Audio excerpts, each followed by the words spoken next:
Bueno, son las 8 de la mañana con 43 minutos. Le hemos informado desde temprano sobre la muerte del alcalde michoacano Ignacio López Mendoza, el doctor Ignacio López Mendoza, que pues decidió hacer una huelga de hambre en el Senado de la República, pues para señalar y para denunciar las condiciones en las cuales se encuentra no solo su municipio, sino los municipios más afectados por la miseria y la marginación en México.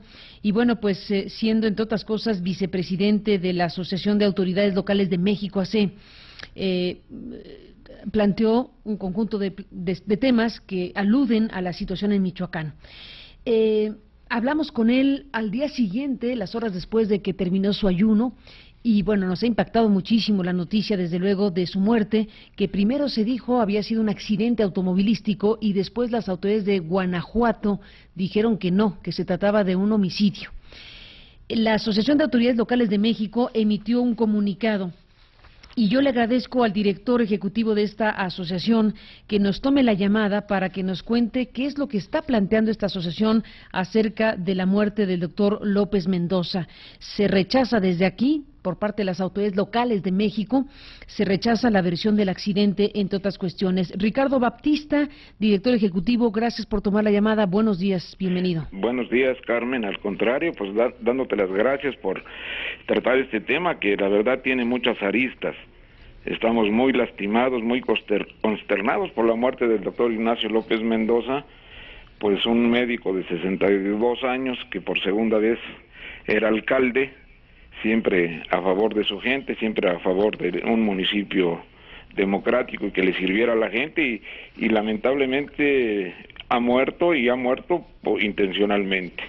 Hace unos minutos hablé con la familia ahí a Santana Maya y nos han confirmado que la Procuraduría del Estado de Guanajuato confirma que fue torturado y muerto, Carmen, y esto es muy lamentable. Muy grave. ¿Se incluye el tema de la tortura? Eso sí, no lo sabíamos. Sí, tampoco nosotros. Hace unos minutos es la familia quien nos lo comenta. El cadáver llegó a Santana Maya de Celaya, Guanajuato, que son muy vecinos, Santana Maya y al estado de Guanajuato. Santana Maya, que está en Michoacán, llegó a las 5 de la mañana, se hizo la necropsia en Celaya y el agregado es ese que nos da la familia. Definitivamente nunca fue un accidente.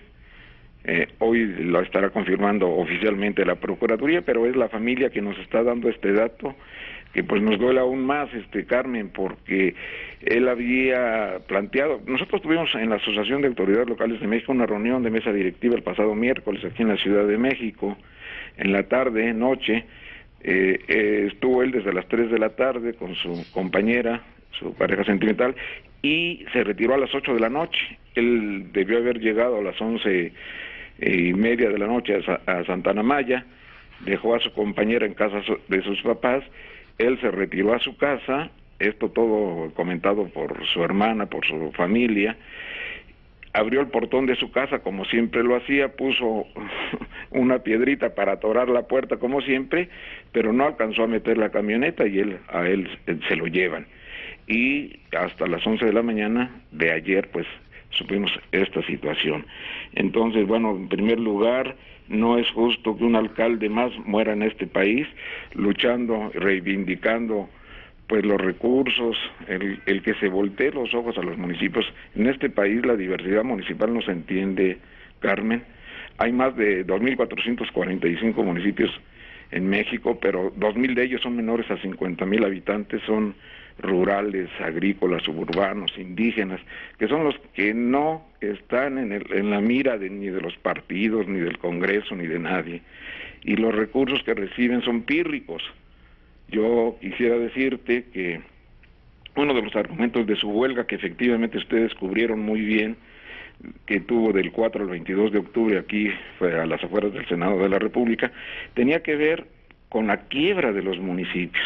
Tenía que ver, y él usaba como ejemplo su propio municipio. Él decía, yo entré en enero de 2012 al gobierno municipal. El gobierno que gobernaba antes, que era del PRI, de otro partido, tenía 49,5 millones de presupuesto anual, y a él le dieron 35 millones, o sea que de entrada a 2012 él gobernó con 14 millones menos. Pero este año, en 2013, él lo refirió muy bien, y le dieron le iban a dar, no ha terminado el año fiscal, 39 millones, o sea, solamente 11 millones menos en relación a 2011. Esto es, de entrada él estaba ya perdiendo su municipio 25 millones de pesos para poder ejercer sus obligaciones que tienen los municipios. Pero además, él lo dijo muy clarito en su huelga de hambre, asediado por los cobros legales y por los ilegales, el pagar a Conagua, el pagar a CFE, a Telmex, a todo lo que un municipio está obligado, y las broncas laborales y todos los adeudos que tiene un municipio, pues era ingobernable sin recursos. Él mismo ponía su municipio como ejemplo, y lo que él quería es que se voltearan los ojos a ver a los municipios mexicanos, a esta gran parte de municipios menores a 50,000 habitantes que están olvidados y abandonados, y su lucha era reivindicativa, Carmen, no tenía otro propósito. Y mira en lo que está terminando. Y esto tiene muchas aristas. Desde luego que sí, una tragedia inadmisible, Ricardo Batista, el asesinato del doctor López Mendoza.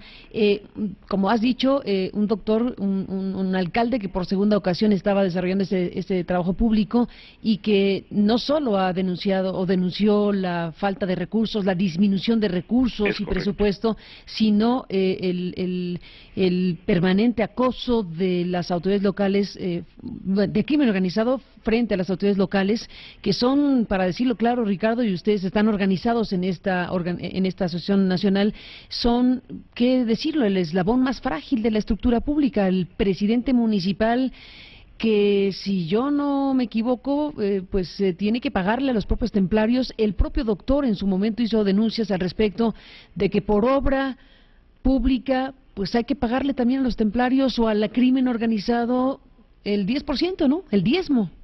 Sí. Es tremendo. Y eso, ¿qué? Te pregunto, Ricardo, ¿está en Michoacán, en otras partes de la República? ¿Cuál es la realidad de los presidentes municipales respecto a lo que tienen que hacer para evitar ser motivo de hostigamiento o incluso de asesinato? Porque asesinaron al doctor, pero no podemos olvidar que hay casi 50 ejecuciones en los últimos años de presidentes municipales. Sí, así es. Mira, es un tema que la mayoría de los presidentes municipales no se atreven a tocar, pues por las razones por razones obvias, por miedo. Viendo. Él mismo lo dijo en diferentes entrevistas en estos días que estuvo aquí en la Ciudad de México, que le querían tocar el tema. Pero él ya lo había tocado, inclusive tú lo entrevistaste también en febrero de este mismo año, y él refirió exactamente ese problema. Es un problema que está en más de 10 estados, que afecta a más de 200 municipios. Esa es una realidad. Pagan piso, pagan una parte de la obra pública, les ponen directores de seguridad pública. Es una situación muy difícil. Él, quiero decirte que trató de hablar con el presidente Peña Nieto el 15 de mayo en León, Guanajuato, para plantearle ese asunto. ¿Y luego? Bueno, no se pudo. Sí intervino el secretario de Gobernación, sabía del asunto. En la huelga lo recibieron en la Secretaría de Gobernación, hubo disposición, pero él lo que no decía públicamente era esto. La parte porque él decía, y lo dijo muy claro, y mira lo que terminó, dijo en una entrevista: con esto yo voy a terminar o en el panteón o en la cárcel, porque él planteaba también a la Secretaría de Hacienda cómo comprobar todo ese dinero que los alcaldes tienen que destinar en efectivo para este asunto. Tremendo. Y el otro, bueno, pues si no pagabas, por lo que les pasa a tantos alcaldes que han muerto en los últimos 8 años, que efectivamente son más de 40 alcaldes. 47, ¿no? Sí, asesinados. Entonces, 40, oye, perdón, déjame retomar. Sí, que no nos parezca normal. Dijimos 47 alcaldes asesinados, es una cosa tremenda. Pero también quiero decirte que aparte síndicos, regidores, más de 50 de ellos también muertos en todos estos años. Hay exalcaldes desaparecidos. El orden de gobierno municipal, que en lugar de fortalecerlo lo debilitan, ha puesto en todos estos años más de 1,000 policías municipales muertos. Y ahí es al que le cargan diciendo que son los malos que están coludidos. Es absolutamente falso. Todo lo contrario, Carmen. Hay muchos alcaldes buenos en este país. Los habrá truanes y esos que tengan que pagar y que tengan que dar la cara, pero en su mayoría son como el doctor Ignacio. Por esta condición que te digo, las municipalidades del país tienen una diversidad tal que no se entiende. Entonces, pues, él trató también de explicarle a la Secretaría de Gobernación y a la Secretaría de Hacienda cómo resolver la problemática de comprobar recursos que ellos tenían destinados para obras y servicios, que eran transferencias federales, y cómo comprobarlas pues digo, no dan factura, ¿verdad? Perdón que lo diga, pero ellos tenían esa otra preocupación. Entonces lamentablemente termina en esto, pero el problema sigue, Carmen. Ricardo Baptista, en esta comunicación que ustedes hacen rechazando la versión del accidente y exigiendo desde luego el esclarecimiento de la muerte del doctor Ignacio López Mendoza, ¿tienen información de que el doctor fue amenazado previamente a su muerte? Sí, él hizo algunos comentarios el día de antier, previos a la reunión de la mesa directiva de la asociación, de que le habían llamado, de que tenía una llamada un día antes, o sea, estoy hablando del martes. Él tenía una llamada donde ya le estaban diciendo que estaban enterados que producto de los ofrecimientos del gobierno federal a su huelga, llegarían a recursos frescos para el municipio, y dio a entender pues que le tenía que entrar, y su preocupación su pregunta fue textual: ¿y cómo saben? Si ni siquiera el recurso ha llegado ni se ha aplicado, ¿no? Y ya le estaban cobrando. Entonces, ¡qué barbaridad! Esto es lamentable. A mí también nos da pánico, pero tenemos que decir, porque este país no puede seguir así, Michoacán no puede seguir así, y los presidentes municipales no pueden seguir gobernando así, Carmen. Ricardo, déjame hacer una pausa, permíteme hacer una pausa y regresamos en la parte final de esta conversación sobre el asesinato del doctor Ignacio López Mendoza. Déjame hacer este corte, volvemos. Nosotros comentábamos más temprano, Ricardo, también los tweets de Felipe Calderón, que habla de la muerte del doctor, michoacanos los dos. En este caso, Calderón está diciendo que se debe evitar que la Procuraduría de Michoacán manipule la autopsia. Pues, ¿qué está pensando Calderón que puede ocurrir en Michoacán sobre un asesinato como este? Está diciendo que no puede permitirse que se manipule la autopsia y que debe ser investigada la muerte del alcalde, y que está pidiéndole el expresidente al gobierno federal que atraiga el caso, entre otras cosas. Está recuperando también un tuit de mayo en donde dice que no se solucionará la inseguridad en Michoacán mientras gobiernos locales sigan negándose a depurar policías y ministerios públicos penetrados por el crimen. Y el último que escribió, que cita al doctor asesinado, al presidente municipal Ignacio López Mendoza, alcalde de Santa Ana Maya en Michoacán, dice Calderón, citándolo, que él dijo: por obra tenemos que darle a los templarios el 10%. Todos los alcaldes de Michoacán estamos con ese problema. El expresidente citando al hoy alcalde asesinado. Volvemos, Ricardo Baptista, contigo si me lo permites.